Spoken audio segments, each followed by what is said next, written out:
Kuota haji Kabupaten Oku Selatan pada 2024 mencapai 287 orang atau melonjak naik dibanding tahun 2023 yang hanya berjumlah 76 jemaah haji. Namun di balik adanya lonjakan kuota jemaah haji yang berangkat meningkat, dilema ongkos naik haji tahun 2024 pun ikut mengalami kenaikan dibanding dengan tahun sebelumnya. Kasubag TU Kantor Kemenak Oku Selatan Dapik mengatakan pihaknya bersyukur untuk jumlah kuota keberangkatan haji asal Oku Selatan di tahun 2024 ini mengalami peningkatan yang cukup signifikan dibandingkan pada tahun-tahun sebelumnya. Untuk kuota keberangkatan haji asal Oku Selatan pada tahun 2024 ini mengalami lonjakan hingga 200% atau 287 orang dibandingkan keberangkatan haji pada tahun sebelumnya yang hanya berjumlah 76 orang.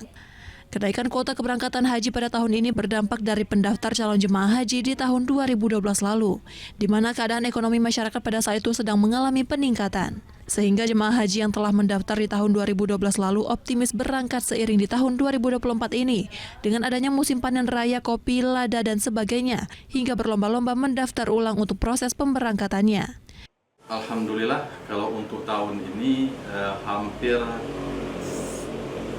berapa persen? Kemarin sekitar 74 jamaah, sekarang sudah menyentuh angka hampir 300 jamaah haji yang insya Allah kita berangkatkan di tahun 2024 ini.